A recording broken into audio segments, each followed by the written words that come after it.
Yun po kasing yung ginagawa po namin pag sa Santa Cena.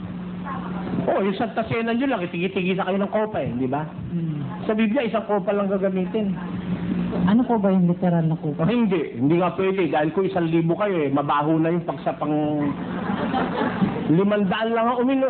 Baka 10 lang uminom, mabaho na yung bunganga ng kopa. Hindi mo na matitiis na inumin pa Oh. Ang ginawa nyo, tigit-tigisa kayo ng kopa. Sa Biblia, isang kopa lang. Magsiinom kayong lahat diyan. Sabi ni Kristo. Tinaas niya yung kopa. Uminom kayong lahat diyan. Anong kopa yun? Literal ba yun? 10:39 ng Marcos. Nakasulat. At sinabi sa kanila ni Jesus, ang sarong aking iinuman ay iinuman ninyo. At sa bautismo na ibinautismo sa akin ay babautismuhan kayo. Doon sa cup, wherein I drank, you shall drink. Yung ininuman kong kopa, yun din ang iinuman ninyo. At sa bautismong ibinautismo sa akin, babautismuhan kayo. Alin yung kopa na ininuman ni Kristo? Sabi niya sa Ama, Ama, kung mangyayari sana ay malayo sa akin ang sarong ito. Kaya lang, mangyari ang kalooban mo, wag ang kalooban ko. Anong saro yun na gusto niyang malayo sana?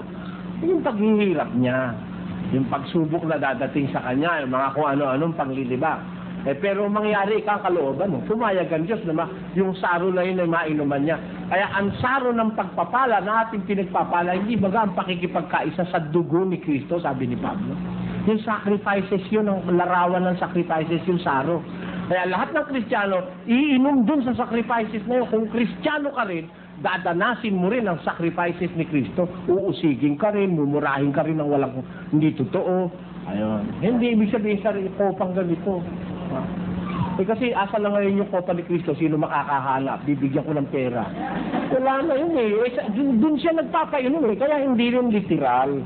Sabi ni Kristo sa 63 ni Juan, pakinggan mo. Ang Espiritu nga ang bumubuhay. Sa laman ay walang anumang pinakikinabang. Ang mga salitang sinalita ko sa inyo ay pawang Espiritu at pawang buhay. Spiritual ang salita niya. Inom kayo sa sarong ito, spiritual yun. Hindi mo naman pwede kasi inuman yun literally. At saka yung tinapay, isa lang hinati-hati.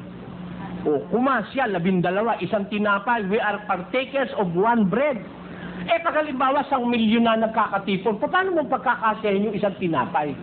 Sinong panadirya ang gagawa nun na yung isang tinapay mahahati-hati mo sa 1,000,000 tao?